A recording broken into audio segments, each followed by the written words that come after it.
Imagine copying a country that looks calm on the surface, but runs on invisible systems you can't see. In 2025, many nations try to be like Malaysia.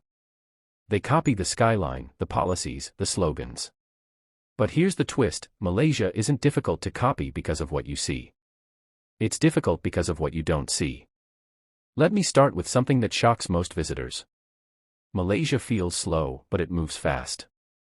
People smile, conversations are relaxed, coffee breaks are long, but decisions, logistics, and problem-solving happen at lightning speed behind the scenes.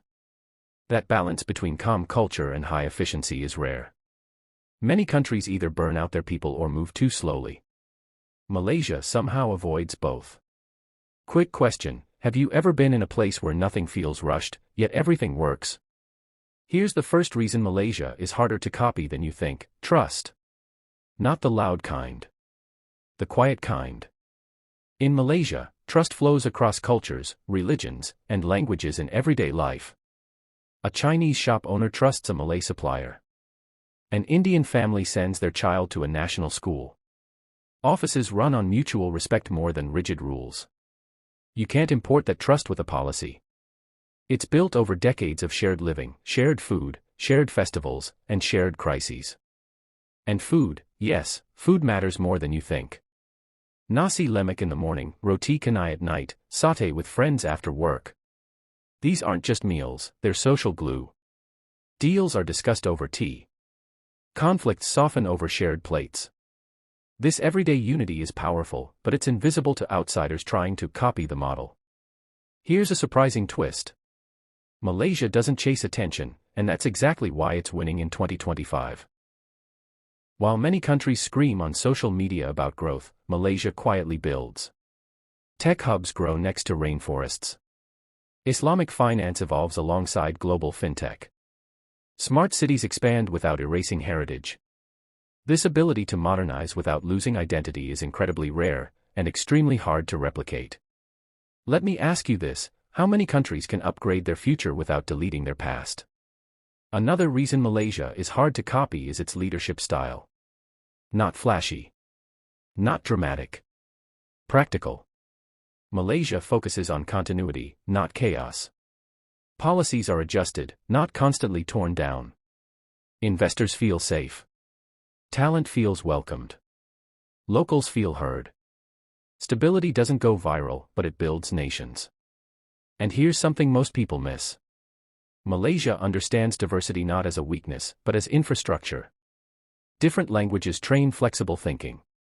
Different religions teach tolerance from childhood. Different traditions encourage negotiation instead of conflict. When global crises hit, Malaysians adapt faster because they're already used to difference. You can't suddenly add diversity and expect these results. It takes generations. Mini check-in: did you expect diversity to be a competitive advantage? Now let's talk about people. Malaysians don't try to dominate the world. They try to live well with the world. This mindset attracts global talent in 2025. Foreign professionals feel safe. Families feel grounded. Entrepreneurs feel supported.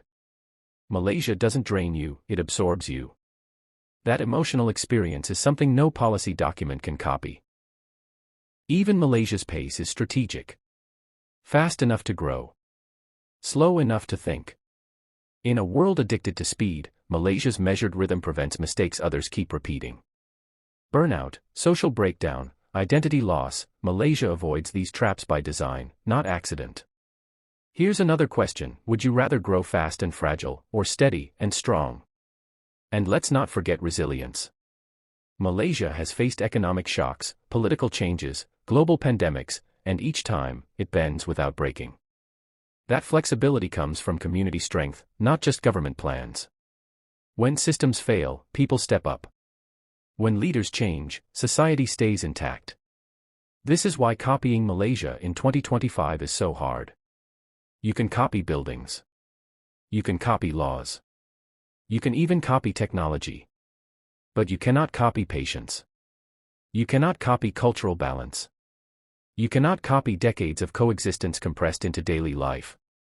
And maybe that's the biggest lesson Malaysia offers the world. Success isn't always loud. Power isn't always aggressive. And progress doesn't always look dramatic. If this made you see Malaysia differently, share it with someone who still thinks success has only one shape.